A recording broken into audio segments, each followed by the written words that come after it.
Amém, meus irmãos. Neemias capítulo 11, quem já encontrou, diga amém. Eu vou ler alguns versos, não vou ler todo o capítulo, mas vou começar no verso 1 até o verso 6, depois vou ler outros versículos salpicados. Neemias 11, do verso 1 ao 6, diz assim: os príncipes do povo habitaram em Jerusalém, mas o seu restante deitou sortes para trazer 1 de 10, para que habitasse na cidade santa de Jerusalém. As 9 partes permaneceriam em outras cidades. O povo bendisse todos os homens que voluntariamente se ofereciam ainda para habitar em Jerusalém. São estes os chefes da província que habitaram em Jerusalém. Porém, nas cidades de Judá, habitou cada um na sua possessão, nas suas cidades, a saber, Israel, os sacerdotes, os levitas, os servidores do templo e os filhos dos servos de Salomão. Habitaram, pois, em Jerusalém alguns dos filhos de Judá e dos filhos de Benjamim. Dos filhos de Judá, Ataías, filho de Uzias, filho de Zacarias, filho de Amarias, filho de Cefatias, filho de Maalalel, dos filhos de Pérez. E Maaseias, filho de Baruque, filho de Coozé, filho de Asaías, filho de Adaías, filho de Joaribe, filhos de Zacarias, filho de Silonita. Verso 6. Todos os filhos de Pérez que habitaram em Jerusalém foram 468, e a Bíblia diz que eles eram o quê, meus irmãos? Homens valentes. Agora verso 12. Filho de Aitube, príncipe da casa de Deus, e os irmãos deles que faziam o serviço do templo, 822. Agora verso 14. E os irmãos deles, que também a Bíblia diz que eles eram homens o quê? Valentes, 128. E superintendente deles, Abidiel, filho de Gedolim. Agora verso 16 e 17. Sabetaí, Josabade, dos cabeças dos levitas, que presidiam o serviço de fora da casa de Deus. Matanias, filho de Mica, filho de Zabdi, filho de Asaf, o chefe que dirigia o quê, meus irmãos? Os louvores nas orações. Bacbuquias, o segundo dos seus irmãos, e depois Abda, filho de Samua, filho de Galau, filho de Gedutum. Agora verso 19. Dos porteiros, Acube, Talmon e os irmãos deles, que eles eram o que, igreja? Os guardas das portas, 172. E agora, para terminar, versos 22 e 23. Os superintendentes dos levitas em Jerusalém era Uzi, filho de Bani, filho de Asabias, filho de Metanias, filho de Mica, dos filhos de Asaf, que diz a Bíblia que eles eram o que, igreja? Cantores ao serviço da casa de Deus, porque havia um mandato do rei a respeito deles e certo acordo com os cantores, concernente às obrigações de cada dia. Somente até aqui. Amado Deus e amado Pai, nos voltamos, Senhor, para a Tua palavra, Senhor, com alegria em saber que o Senhor operou na vida de nossos irmãos no passado, sustentando o povo do Senhor, dirigindo homens para que pudessem trazer restauração, despertamento ao Teu povo, Pai. E da mesma maneira o Senhor tem feito com a Tua igreja, restaurando, sustentando, protegendo a Tua igreja, Pai, e trazendo de tempo em tempo o Seu despertamento e o Seu avivamento. Por isso, Senhor, nós oramos por esta igreja, para que seja uma igreja despertada, avivada pelo poder da Tua palavra, e te pedimos isso, no nome santo do Senhor. Amém e amém. Os irmãos podem assentar. Irmãos, a cidade de Jerusalém é uma das cidades mais antigas do mundo. Algumas cidades, por exemplo, cidade de Damasco, cidade da Síria, o país da Síria, são lugares que permanecem com o mesmo nome, e alguns deles com o mesmo povo, há milhares e milhares de anos. E Jerusalém é uma das cidades mais antigas do mundo, e a sua história é uma história marcada por episódios de mortes e de guerra. Jerusalém é uma cidade que já esteve sob o domínio de diversos povos diferentes. O Egito já dominou Jerusalém muitos anos atrás. A Assíria foi um povo que dominou Jerusalém. Obviamente que Babilônia, a Pérsia, os romanos, povos muçulmanos, entre eles a Turquia, através do Império Otomano, comandou Jerusalém por 400 anos. Então Jerusalém foi uma cidade sempre que esteve envolvida em guerras, em disputas, na mão de outros povos, e até hoje, há uma grande disputa para saber a quem ela pertence, a quem Jerusalém pertence. Os palestinos reivindicam, dizendo, é nossa. Os muçulmanos dizem, é nossa. Por tanto tempo que eles estiveram lá, eles dizem, é nossa. Os judeus dizem, não, é nossa, porque foi conquistada lá na época de Josué e esteve sob o nosso domínio há muito mais tempo. Interessante que uma das referências mais antigas já encontradas sobre a cidade de Jerusalém foi encontrada num vaso egípcio que foi encontrado há 100 anos atrás, em 1925, mas que provavelmente esse vaso é datado de 2000 anos antes de Cristo, então do século 20 antes de Cristo. E esse vaso que foi encontrado, segundo estudiosos, é um tipo de vaso que era usado em rituais religiosos, especialmente para amaldiçoar povos inimigos. Olha que coisa. Então encontraram um vaso, e esse vaso que encontraram já diz alguma coisa, que Jerusalém já era uma cidade odiada há muitos anos atrás. E até hoje, podemos dizer que o ódio por Jerusalém é algo que é sentido, é algo que é reconhecido, é algo que é sentido até os dias de hoje. Anualmente, eu acredito que se eu morasse em Jerusalém, acho que eu ficaria já maluco já. Porque Jerusalém é uma cidade, irmãos, que é atacada constantemente. Anualmente, dezenas e dezenas de ataques terroristas são perpetrados contra Israel, o povo de Israel, e mais especificamente na cidade de Jerusalém. É o principal alvo desses ataques. E esses ataques vão de ataques que a gente pode chamar de básicos, mas que não é básico, obviamente, que todo ataque terrorista é algo terrível, mas de um ataque básico dos chamados homens-bombas, que botam uma cinta de explosivos amarrado ao corpo e escolhem um lugar bem agitado e ali explodem aqueles explosivos.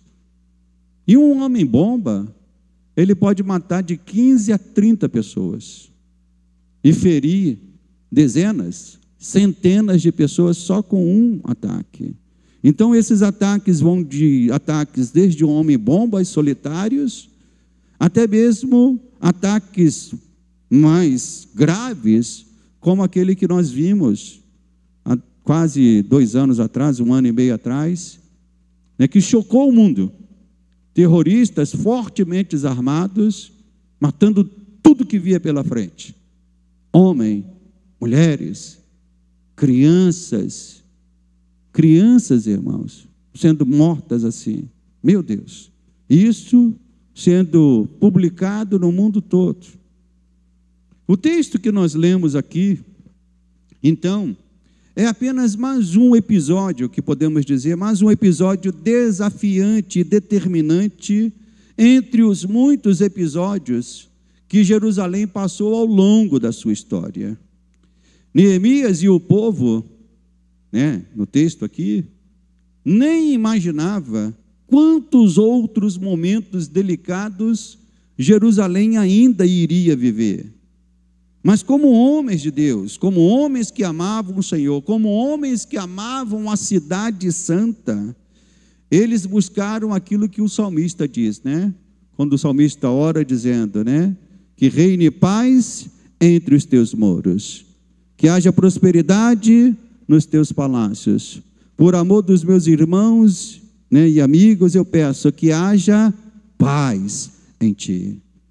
Então, Neemias queria a paz de Jerusalém, Neemias e o povo queriam o bem de Jerusalém. E depois de se comprometerem lá no verso 9 e 10, depois de terem feito uma aliança com Deus, agora o povo precisava demonstrar o seu amor a Deus e a casa de Deus, esse compromisso, indo habitar ali naquela cidade. De nada adianta você dizer que ama um lugar e não vai nesse lugar. De nada adianta aquele povo e Neemias dizer, nós amamos Jerusalém, e não se comprometerem também com a cidade. E esse compromisso passava também por habitar, fazer daquele lugar a sua casa, a sua moradia, o seu lugar de viver o dia a dia. E quem aqui de nós, meus irmãos, já não entrou num lugar que antes era cheio, cheio de vida, cheio de gente, e de repente esse lugar ficou vazio, A pandemia nos deu essa oportunidade de experimentarmos isso, A pandemia nos deu essa oportunidade de ver lugares que a gente normalmente vê cheio de gente, lugares vazios. Quem teve essa experiência na pandemia, Às vezes passando numa praça, a praça vazia. Às vezes passando na José de Alvarenga, não sei se alguém foi na José de Alvarenga, os irmãos conhecem a rua José de Alvarenga, Quem conhece a rua José de Alvarenga, Popularmente conhecido como o calçadão de Caxias, Lugar que se a gente fica parado, alguém leva a gente, No tempo da pandemia, deve ter ficado vazio aquele lugar. Irmãos, é horrível, é algo estranho a gente lidar com isso, lugares que antes tinham vida e era cheio de gente, agora vazio. Uma casa vazia é algo terrível. Quem aqui já se mudou e aí antes de entregar a casa vai, pinta e tal, aí você entra naquela casa e você fala assim, que coisa estranha. Quem já teve essa experiência de se mudar de casa e entrar naquela casa que as crianças corriam, daqui a pouco a casa está vazia, é algo estranho. Um comércio vazio é algo frustrante. Uma cidade vazia é algo desanimador. Ninguém quer ir para uma cidade vazia. Ninguém quer visitar uma cidade vazia. Jerusalém não foi reconstruída por Neemias e o povo. Jerusalém não foi reconstruída para ser uma cidade vazia.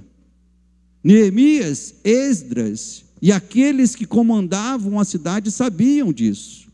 Por isso é que eles buscaram em Deus um caminho para tornar aquela cidade cheia de gente, aquela cidade cheia de alegria, aquela cidade cheia de vida novamente.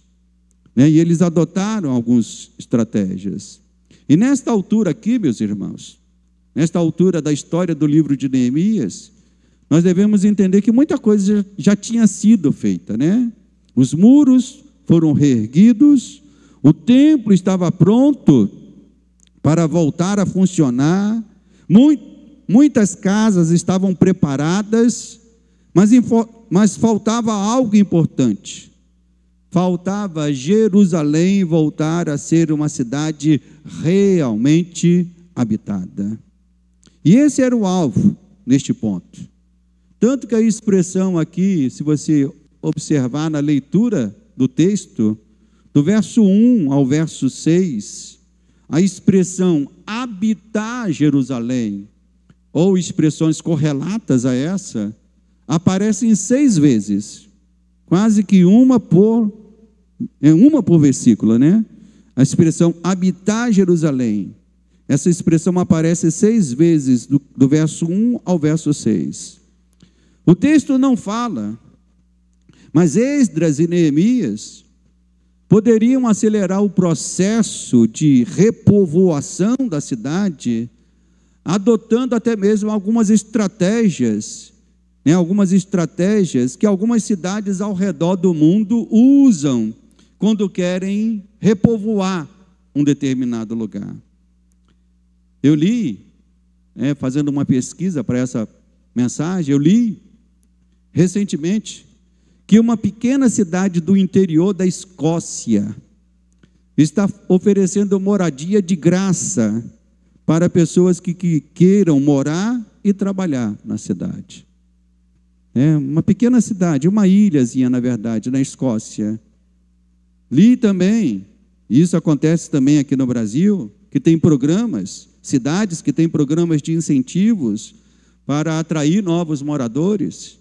E uma delas é a cidade de Prudente de Moraes, em Minas Gerais. Está oferecendo terreno e auxílio para quem aceita ir para lá para morar e trabalhar. Eu penso que Caxias também podia fazer um programa ao inverso. Um programa ao inverso, de mandar para fora da cidade, oferecer dinheiro para mandar para fora da cidade, especialmente criminosos, porque acho que tem muito em Caxias, né?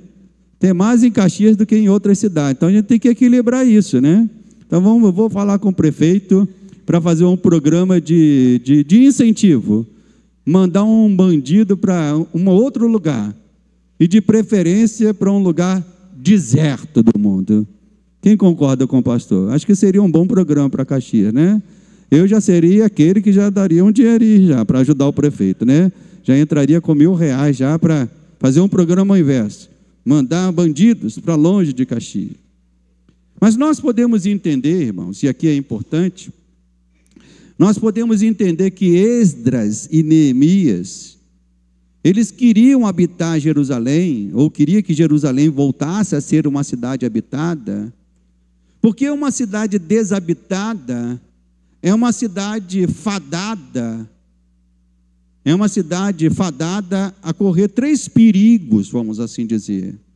Isso é óbvio, né, na nossa análise. O primeiro deles é uma cidade pouco povoada, ela é uma cidade suscetível a ataques de inimigos. E a gente tem visto aí, por exemplo, no noticiário, uma modalidade de crime que é acontecido, né, o novo cangaço. Quem já ouviu reportagem falando sobre isso, né? O novo cangaço.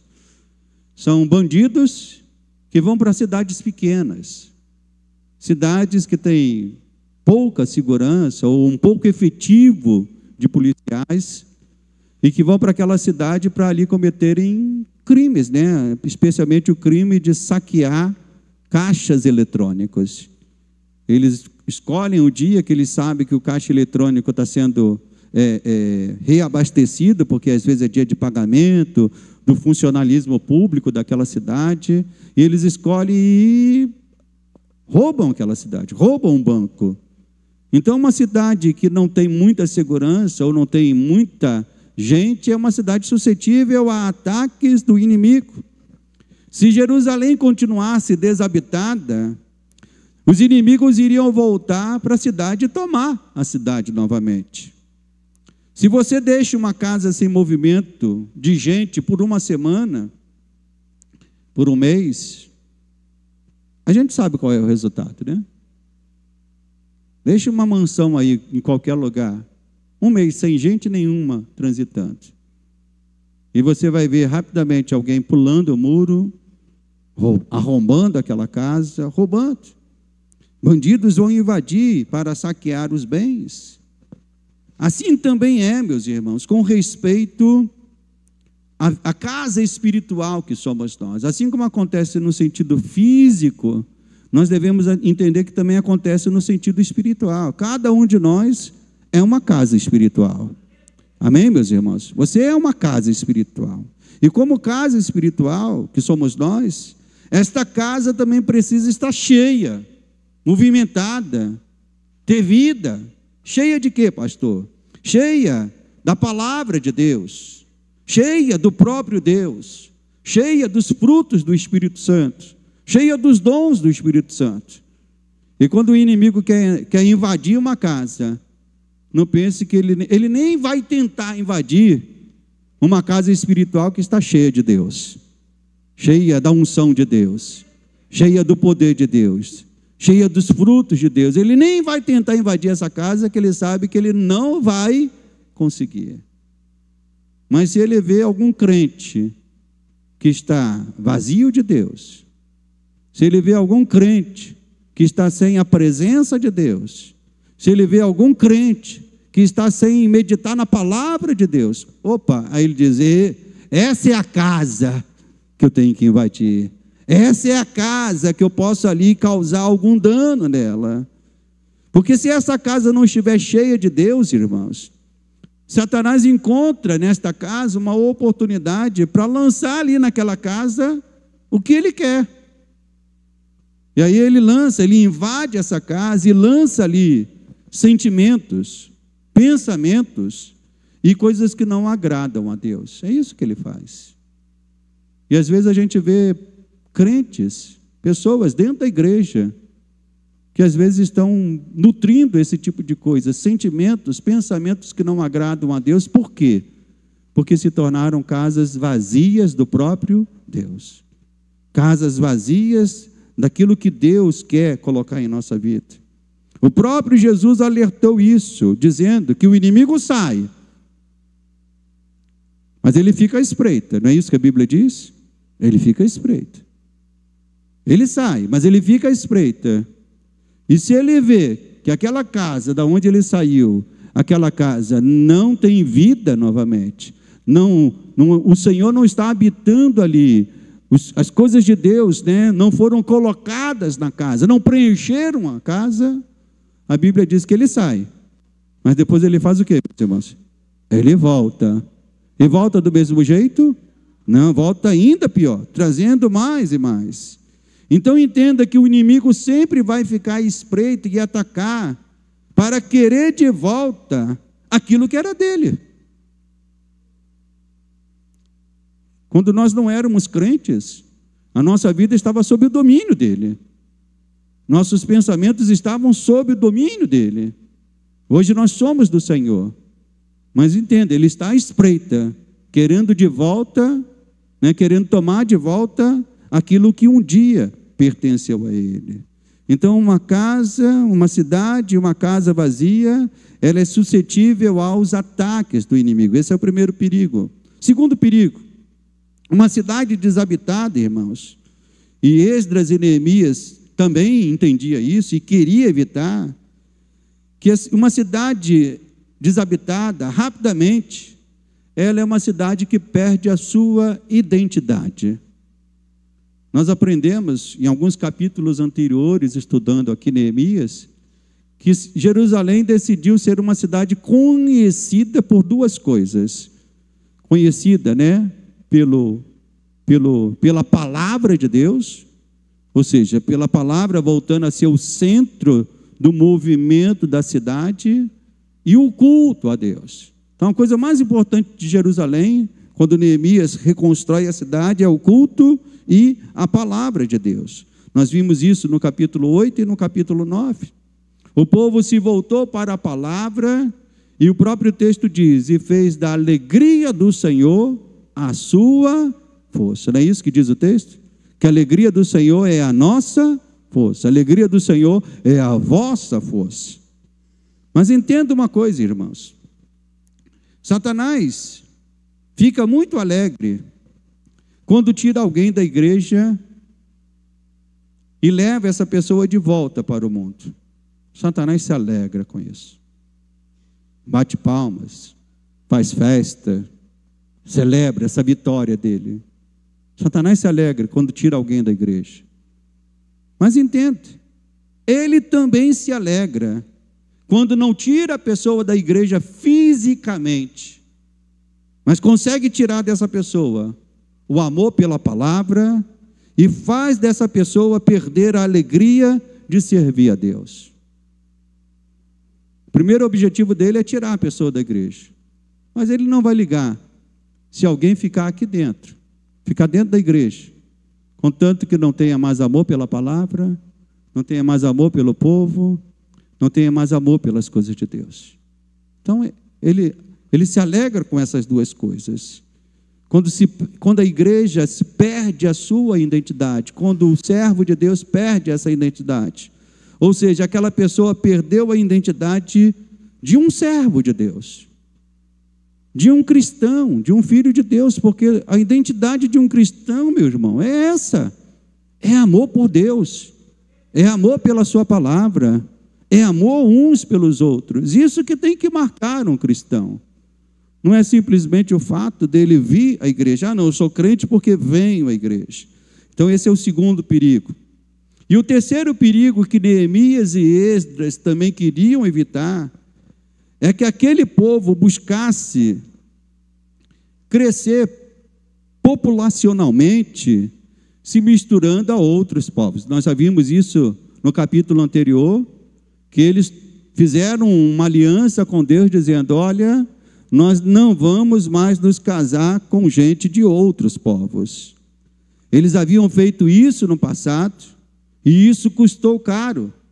Eles perderam a identidade, perderam o temor do Senhor, trouxeram cultos estranhos por meio do seu povo, e até hoje, essa é uma tentação grande, meus irmãos. Essa é uma tentação grande no meio do povo de Deus, que pensa que aceitar uma dose de mundanismo, uma dose de carnalidade, uma dose de sincretismo religioso, não tem nada de mais. E afinal de contas, poderá fazer o número de membros da igreja crescer. Então vamos aceitar um pouquinho de mundanismo no nosso meio? Vamos aceitar um pouquinho de carnalidade no nosso meio? Vamos aceitar um pouquinho de sincretismo religioso? O importante é ter mais gente. Então Neemias sabia disso, que aquele povo, que o povo de Deus, o povo genuíno de Deus, precisava povoar Jerusalém novamente, porque senão eles iriam correr o risco de aceitar outros povos povoando Jerusalém junto com eles. E até hoje isso é uma tentação grande, meus irmãos. E certa vez eu li que o problema da igreja em nosso tempo não está na sua largura, mas está na sua profundidade. Às vezes a gente vê estatísticas. O número de evangélicos no Brasil chegou a 50% da população brasileira. E a minha pergunta é: por que ainda acontece tanta coisa errada no Brasil? Se a metade dessa gente está se dizendo cristão, evangélico, o que está de errado? É exatamente isso, irmãos, é que está se aceitando o mundanismo, carnalidade, sincretismo religioso. Então Neemias e Esdras queriam que Jerusalém voltasse a ser habitada, mas não de qualquer jeito. Não de qualquer jeito. Queria que Jerusalém fosse habitada pelo povo de Deus, pelo genuíno povo de Deus. E entre os grupos que foram enviados para habitar Jerusalém, um se destacou, aqui no verso 2, né? No verso 2 do capítulo 11, um se destacou. Diz aqui a palavra: o povo bendisse, esteve bendizendo todos os homens que fizeram o quê, meus irmãos? Que voluntariamente se ofereciam ainda para habitar em Jerusalém. Então, entre os grupos que foram enviados para habitar Jerusalém, um se destacou. E esse grupo não se destacou por ser um grupo de pessoas mais fortes, mais bonitas, mais ricas. Esse grupo foi considerado um grupo de pessoas benditas, porque foi formado de pessoas que voluntariamente aceitou o desafio de ir habitar em Jerusalém. E devemos entender, irmãos, que morar em Jerusalém nos dias de Neemias não era algo fácil. O pastor citou aqui a Escócia, uma cidade da Escócia que está oferecendo pessoas para irem morar lá, é algo fácil, né? Oferece até uma moradia que você pode, você não vai se preocupar com casa, eles vão te dar uma casa. A cidade de Prudente de Moraes vai te dar um terreno e vai até te ajudar a construir uma casa, vai te oferecer uma linha de benefícios para você construir a sua casa. Mas entenda que ir morar em Jerusalém nos dias de Neemias e Esdras não era algo fácil. Por quê, pastor? Porque os inimigos continuavam rondando a cidade, querendo de volta os seus espaços. Sambalate, Tobias, os amonitas, os asdoditas, eles estavam lá, estavam do outro lado do muro, mas estavam só esperando uma oportunidade para poder entrar por alguma porta, invadir de novo a cidade e tomar a cidade de volta. Além do mais, meus irmãos, entenda, essas pessoas que iriam para Jerusalém eram pessoas que provavelmente já tinham a sua vida formada em outros lugares.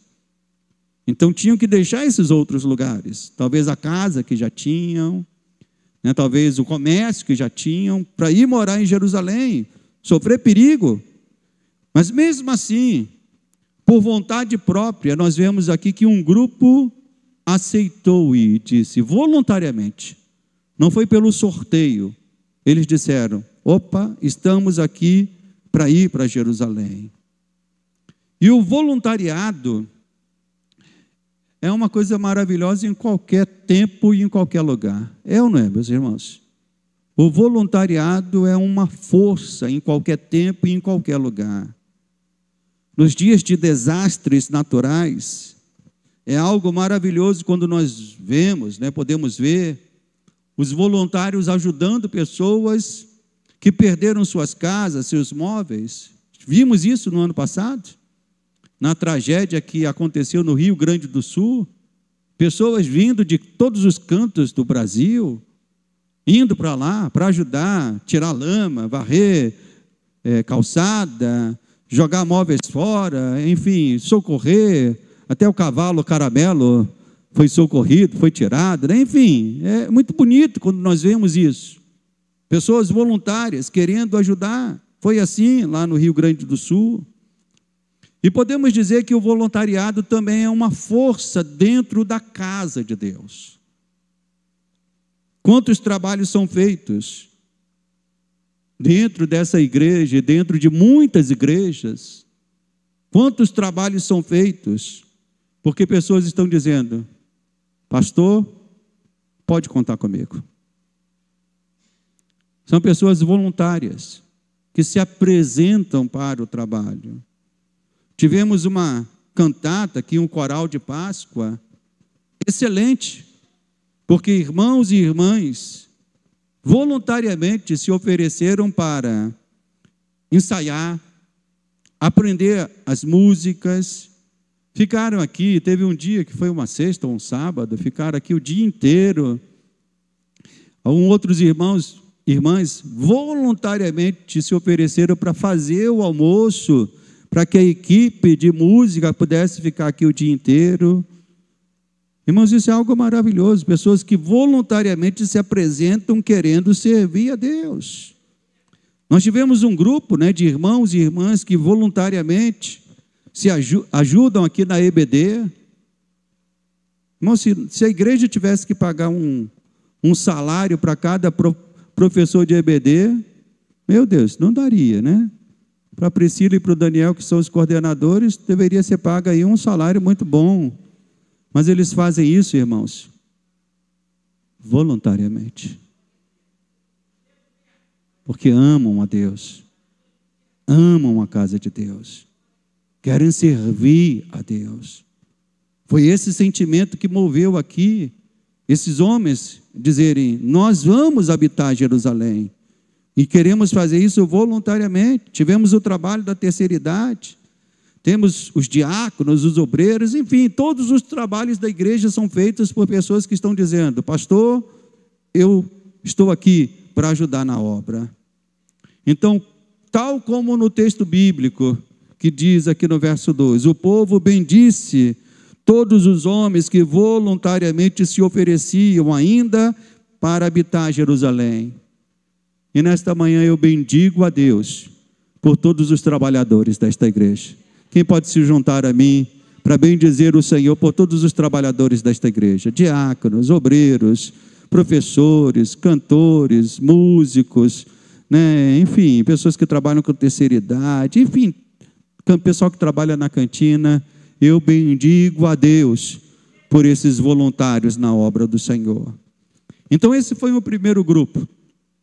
Mas além dos voluntários, ou além do voluntariado, vamos assim dizer, outras marcas também foram destacadas entre aqueles que foram habitar em Jerusalém.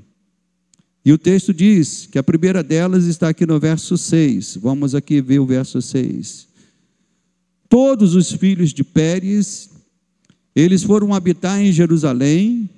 O número deles foram de 468, e aqui está uma qualificação deste grupo. Eles eram o quê, meus irmãos? Homens valentes.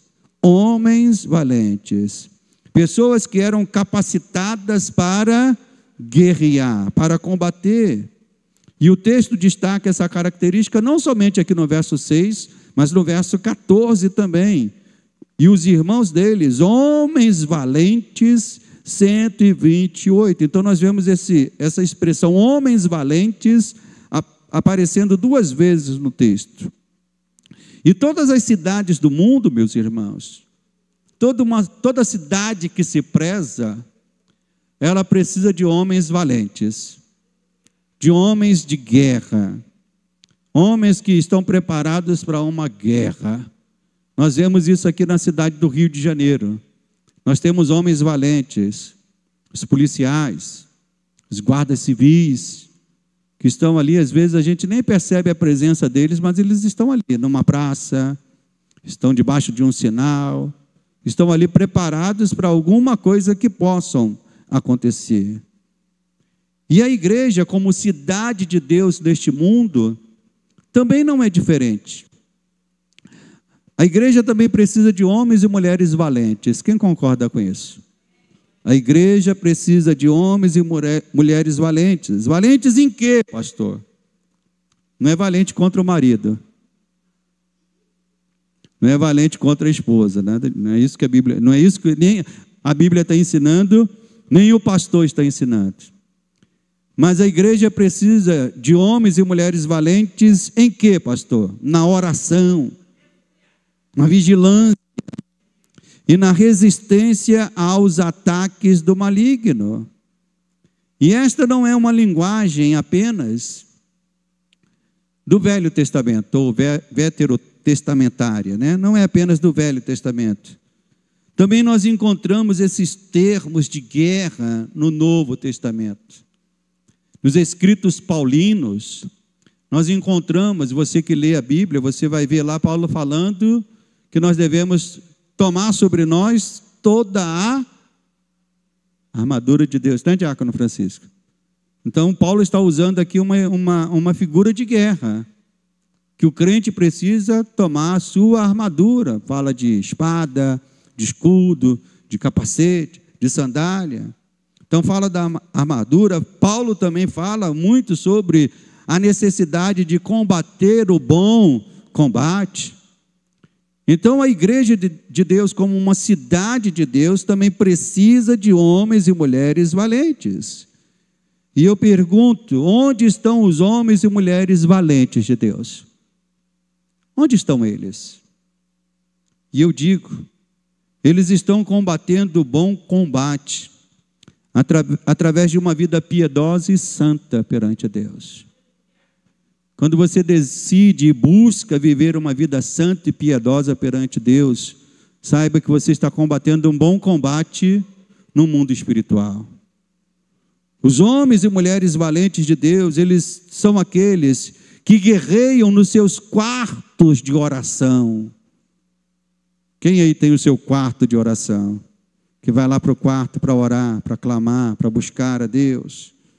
Os homens e mulheres valentes de Deus são aqueles que se apresentam regularmente na Assembleia dos Santos e tomam posição contra o inferno. Estamos fazendo isso nesta manhã. Estamos aqui tomando o nosso lugar na Assembleia dos Santos. Os homens e mulheres valentes de Deus são aqueles que também socorrem os soldados feridos e abatidos, aplicando o bálsamo do santo amor e da paz de Deus. Às vezes tem soldados que não estão aqui conosco nesta manhã, porque são soldados que estão feridos, estão abatidos, e que precisam de quê, irmãos? Precisam de nós, para irmos até eles, levarmos um bálsamo de amor, de paz, de bênção de Deus. Onde estão os homens e mulheres valentes de Deus? Eles são aqueles que se desdobram para combater o combate por si e pelo companheiro ferido, abatido, que deixou o seu posto. Esses são os guerreiros de Deus nos dias de hoje. Jerusalém, que é uma representação da igreja, ela precisa desses homens. Como diz a Bíblia, né? Como diz o texto bíblico, homens valentes. E obviamente quando a Bíblia diz homens aqui, está dizendo no sentido genérico, homens e mulheres valentes. E eu pergunto, nessa igreja tem homens e mulheres valentes de Deus? Cadê eles? Amém? Mas o texto também destaca que Jerusalém foi habitada por outro grupo de homens e mulheres. Diz aqui no verso 17 e 23, diz o verso 17, Matanias, filho de Mica, filho de Zabedi, filho de Asaf, o chefe, e diz a Bíblia que esse grupo fazia o quê, meus irmãos? Que dirigia os louvores nas orações. E no verso 23, porque havia um mandato do rei a respeito deles e certo acordo, né? Verso 22, finalzinho do 22, que diz assim, que esse grupo também eram cantores ao serviço da casa de Deus, porque havia um mandato do rei a respeito deles e certo acordo com os cantores concernente às obrigações de cada dia. Então também era um grupo daqueles que estavam sempre louvando, sempre cantando, sempre adorando a Deus. Achados arqueológicos confirmam que a música fazia parte das cortes e reinos desde o ano 3000 antes de Cristo. Olha, há mais de 5.000 anos atrás, já tinha gente cantando e louvando nos palácios e nas cortes imperiais, né? A própria Bíblia nos mostra que Davi organizou, quando assumiu o trono, ele organizou um grupo de cantores para servir exclusivamente no templo e no palácio do rei. Nós estudamos em alguns capítulos anteriores e aprendemos que a identidade de Jerusalém seria marcada pela palavra e pelo culto a Deus, pela adoração a Deus. E no caso do culto a Deus, esse culto sempre faz parte de um culto a Deus o quê, meus irmãos? Orações, cânticos, que são partes essenciais do culto. Todo culto que nós fazemos aqui tem uma parte cantando, louvando, e tem uma parte da palavra, que sempre foi as duas coisas essenciais do culto a Deus. E podemos dizer com toda a segurança que as orações e os louvores a Deus são coisas que irão também perdurar por toda a eternidade. O que nós fazemos aqui é treino, porque a gente vai fazer para valer lá nas mansões celestiais. Amém, meus irmãos? Lá nas mansões celestiais. Lá, quando chegarmos nos céus, vai ter oração lá, pastor? O que você acha? Lá no céu vai ter oração, irmãos? Irmã acha que vai ter oração lá no céu, irmã? Pai. Irmão Feliciano, vai ter oração no céu, irmão Feliciano? Vai. Aí alguém pode dizer, mas oração para pedir alguma coisa? A gente vai precisar de alguma coisa? Não, não é esse tipo de oração não, que vai ter lá no céu. É outra oração. Que oração que vai ter no céu, pastor? É a oração de gratidão. Você vai passar uma eternidade agradecendo a Deus o tempo todo, porque Ele quis te salvar. Vai ter oração de gratidão, vai ter oração de exaltação ao Senhor. Alguém pode dizer, mas pastor, o pastor está falando isso está na Bíblia? Está na Bíblia.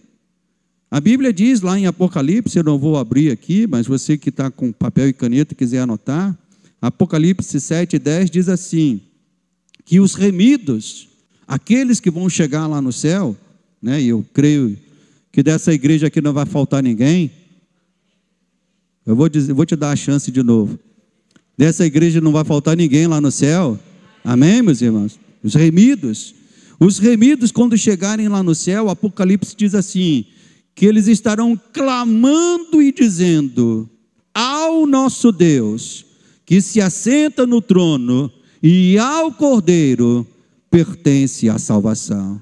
Esses remidos vão estar, o texto diz que eles estarão clamando e dizendo, ao nosso Deus, que se assenta no trono, e ao Cordeiro pertence a salvação.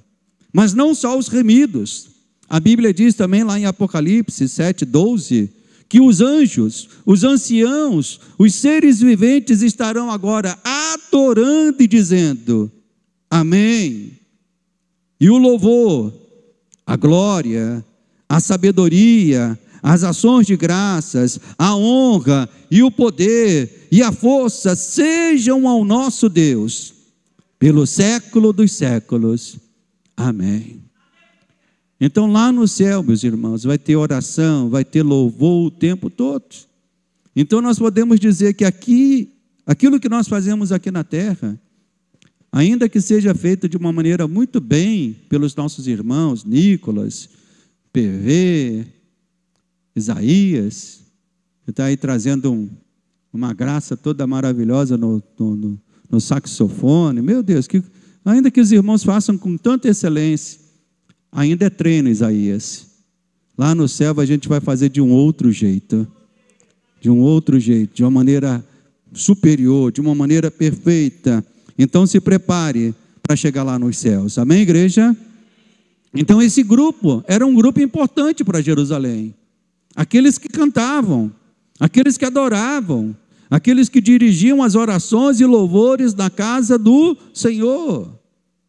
Mas também é importante ressaltar um outro grupo, que Neemias e Esdras também levaram para habitar em Jerusalém. Está lá no verso 19, diz assim, dos porteiros, Acube, Talmon e os irmãos deles, esses não iriam cantar,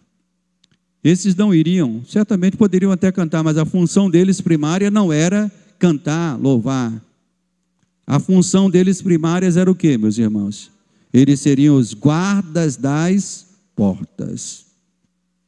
E nesse estudo que estamos fazendo do livro de Neemias, uma das coisas que sempre temos lembrado aqui, né, num capítulo, em outro, né, sempre temos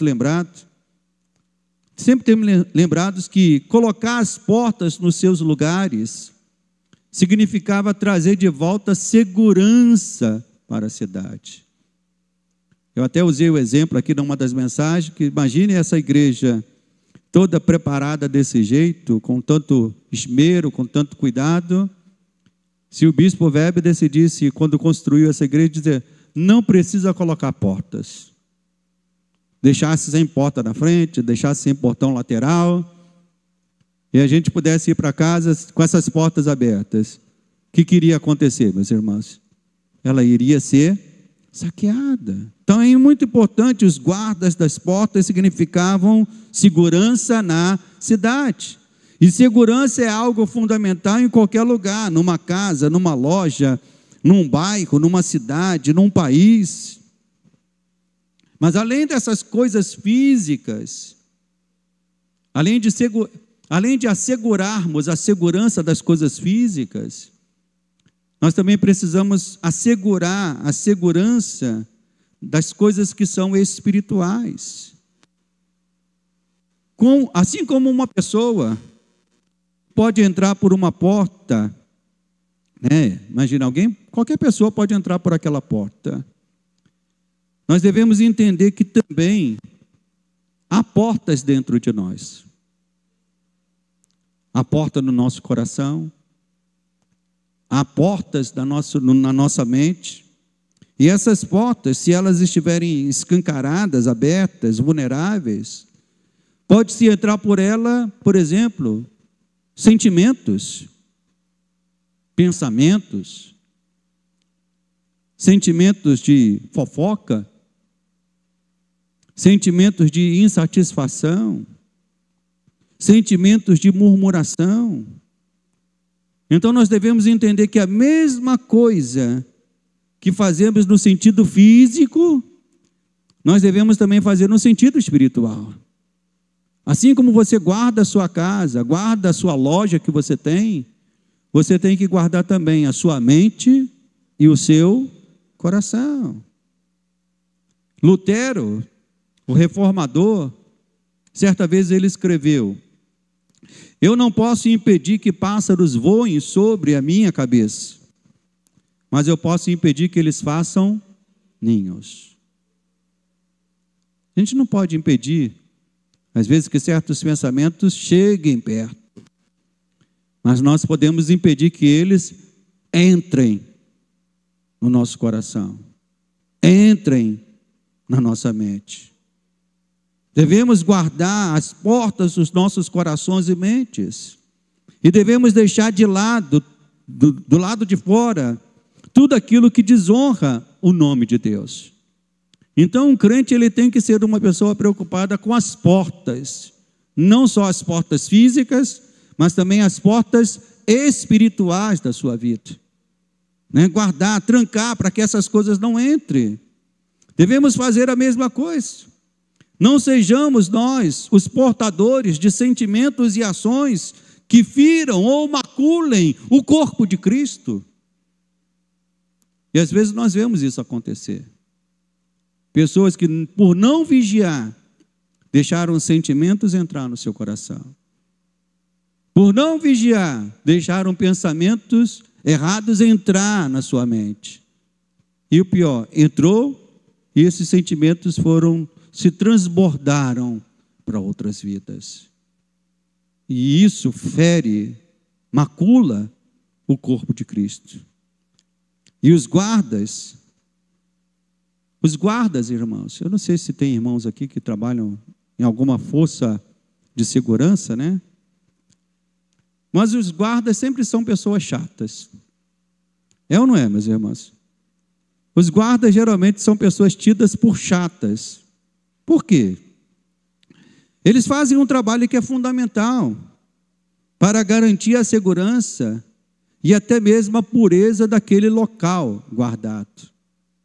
Às vezes, eu assisto um programa na televisão, um programa de aeroporto. Eu gosto desse programa de aeroporto. E às vezes aparece lá o guarda do IBAMA, esqueci o termo, guarda do IBAMA, Ele não é um guarda para prender pessoas, Mas o trabalho dele é não permitir que alimentos ou coisas não autorizadas adentrem o Brasil. E ele é chato. Ele é um guarda chato. Que às vezes a pessoa vai lá para a China e aí compra lá um pacote de escorpião para trazer para o Brasil, para fazer escorpião fritinho, barata fritinha, traz essas coisas. Aí ele fala, não, a gente está trazendo isso aqui para comer aqui, porque esse é um costume nosso. E aquele guarda chato diz assim, isso não pode entrar aqui. Às vezes tem pessoas que viajam para outro país, quer trazer lá uma plantinha. E aí, não, mas essa planta aqui não existe no Brasil. E aquele guarda chato diz, isso não pode entrar, porque essa planta ela pode estar contaminada com verme, com alguma coisa, e esse verme pode se espalhar em alguma coisa na plantação brasileira e destruir Ele é chato, mas ele está fazendo o trabalho dele. E quando a gente se coloca para sermos guardas da porta do nosso coração, irmãos, guardas da porta da nossa mente, entenda que você se torna um crente chato. É ou não é? O pastor está falando alguma mentira? O crente que guarda a sua mente e o seu coração, ele é um crente chato. E não vamos falar isso com fulano, não. Ele não gosta dessas coisas. E não vamos comentar sobre o Beltrano na frente dele, porque ele não gosta disso. É chato, porque ele não quer saber de fofoca. É chato, porque ele não quer ter espírito de murmuração. Então, um crente que guarda o seu coração e a sua mente, acaba que ele se torna um crente chato. E entenda isso, Deus nos chamou, meus irmãos, para sermos guardas, em primeiro lugar, da porta da nossa mente e da porta do nosso coração. E eu pergunto aos irmãos nesta manhã, como é que está a porta do teu coração? Como que está a porta da tua mente? Está aberta para qualquer coisa? Está aberta para qualquer sentimento? Está aberta para qualquer pensamento? Opa, cuidado, porque um crente verdadeiro é aquele que guarda bem a porta da sua mente e do seu coração. No entanto, ainda que essas qualidades tenham sido importantes para se habitar em Jerusalém, no tempo de Neemias e de Esdras, a verdade é, meus irmãos, que para habitar na Jerusalém celestial, essas qualidades ainda seriam insuficientes, ou não poderiam ser encontradas em nós, pois a Bíblia afirma que sem Jesus, nós estávamos de que maneira? Mortos em nossos delitos e em nossos pecados. Um morto, ele pode se voluntariar para alguma coisa? Sim ou não, meus irmãos? Um morto, ele pode ser valente em alguma coisa? Não. Um morto, ele pode garantir segurança para alguma coisa? Não. Ele é uma pessoa morta. E sem Jesus, a Bíblia diz que nós estávamos mortos nos nossos delitos e pecados, então não podia haver em nós nenhuma voluntariedade, não podia haver em nós nenhuma valentia, não podia haver em nós nenhuma capacidade de segurança. Mas louvado seja Deus, porque aquilo que nós não poderíamos fazer, a Bíblia diz que Cristo se fez por nós. Ele fez por nós. No sentido de voluntariado, ele foi aquele que diz: Pai, eu me voluntario para ser o salvador daqueles que o Senhor elegeu antes da fundação do mundo. Então Cristo, ele se voluntariou, e isso está lá em João capítulo 10, se você quiser anotar. Ele próprio disse: o Pai me ama porque eu dou a minha vida pelas ovelhas. E diz mais: ninguém a tira de mim, pelo contrário, eu espontaneamente dou, ou seja, eu voluntariamente dou. Então Jesus deu a sua vida por nós, não de maneira obrigada, mas de uma maneira voluntária. E ele também é aquele que garante aos eleitos a certeza de que nós vamos habitar em Jerusalém. Quem tem essa certeza que vai habitar em Jerusalém? Mas por que você tem essa certeza? Porque você é um crente legal? Você é um crente que não vai falhar? É um crente que não vai pecar? Não.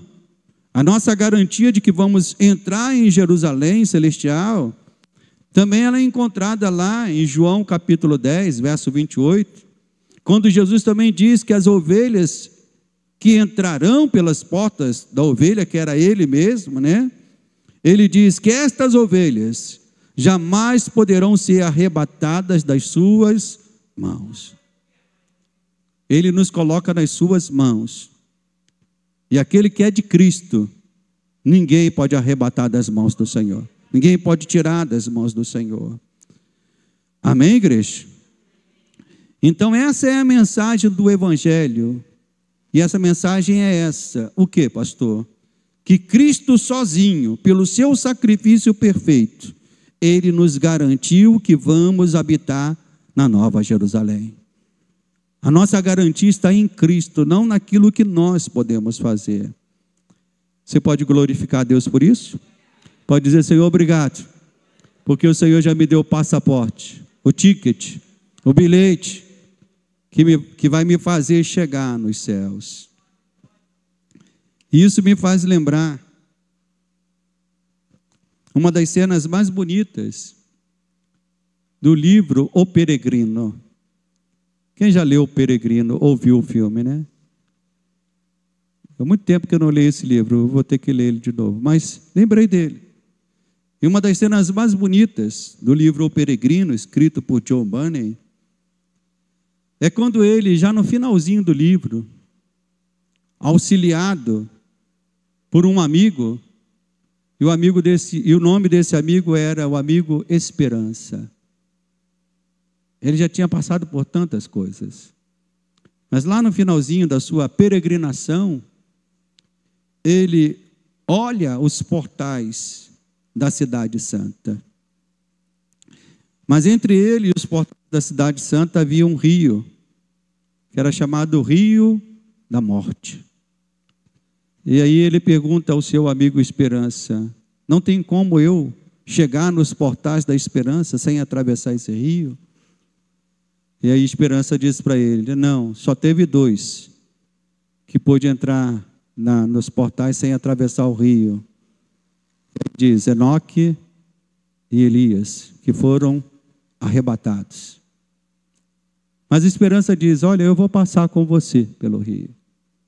E eles passam pelo rio, e chegando na outra ponta, chegando já no portal, diz o texto, do livro, abre aspas: ei-los chegados à porta da cidade, sobre a qual viram gravadas com letras de ouro as seguintes palavras: bem-aventurados aqueles que lavam as suas vestimentas no sangue do Cordeiro, para terem parte na árvore da vida, para entrarem na cidade pelas portas.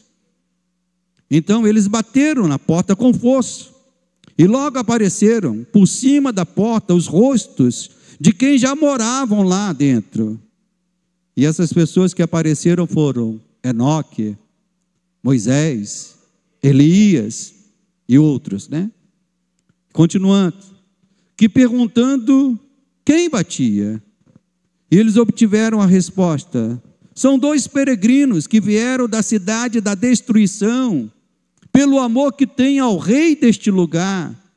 Então cada um dos peregrinos entregou o pergaminho que recebera lá no princípio, e tendo sido esses documentos levados ao rei e lidos por ele, o rei mandou abrir as portas aos peregrinos para que entrasse a gente justa, guardadora da verdade.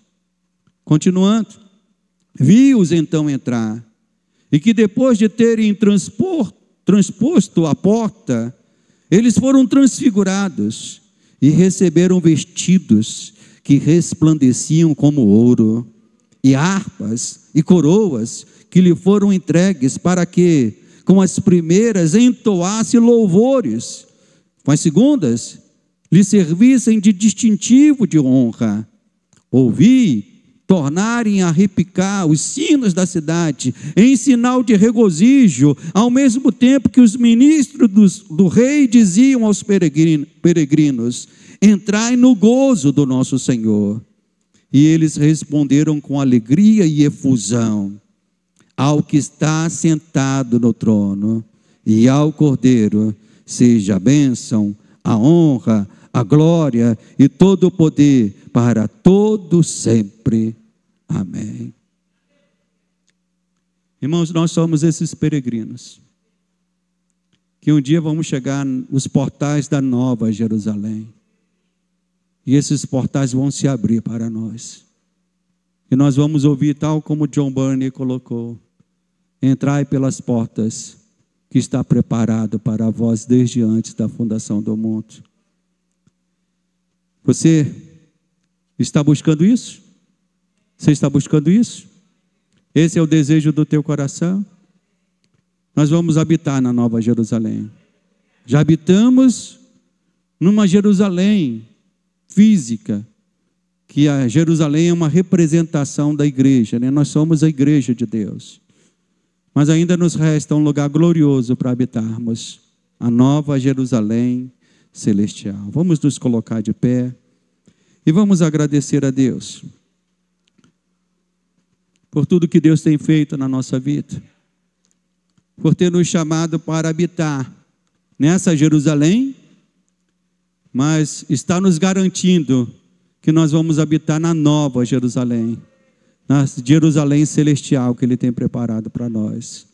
E você que tem a certeza disso, levante as suas mãos e comece a agradecer a Deus. Senhor, nosso Deus e nosso Pai, nós queremos te dar graças, Senhor, por esta certeza, por esse cuidado, por esta provisão do Senhor, Pai. Pedir que o Senhor esteja sustentando cada peregrino, cada peregrina. Oh Deus, que vivemos aqui nesta terra, mas a nossa terra não é essa. A nossa casa não é essa, Pai. A nossa terra, a nossa casa são, ó Deus, é a mansão celestial, ó Deus, o trono do Senhor, a casa do Senhor, o reino do Senhor. Oh Pai, nós estamos se dirigindo a este lugar, pela graça, oh Deus, pela presença do Teu Espírito Santo, pela unção, pela graça, pela bondade do Senhor, nós estamos sendo sustentados aqui nesta terra. Por isso, Senhor, sustenta cada irmão, cada irmã, ó Deus, diante das suas lutas, dificuldades, mas que esse irmão não tenha tirado os olhos de Ti, tem guardado o coração, tem guardado a mente, não permitindo que essas portas estejam abertas para qualquer coisa entrar, qualquer pensamento, qualquer sentimento, não, Senhor, mas são vidas que estão guardando as portas do seu coração e da sua mente, estão guardando as portas também de Jerusalém, que é a igreja, Senhor, não permitindo que por ele, oh Deus, pensamentos errados adentrem a congregação, por ele adentre sentimentos e ações erradas que maculem o teu corpo nesta terra, não, Senhor. Por isso, Senhor, nós queremos preservar a nossa mente e o nosso coração, guardar as portas, Senhor, para que nenhum sentimento, nenhum pensamento que não provém de Ti venha habitar em nós, não, Senhor. Por isso, Senhor, sustenta os Teus filhos e com a Tua graça, faça-nos chegar e habitar a Nova Jerusalém celestial, para a Tua glória e louvor. E aqueles que vão habitar a Nova Jerusalém, dêem glória a Deus. Diga, Senhor, me sustenta, me guarda, Pai.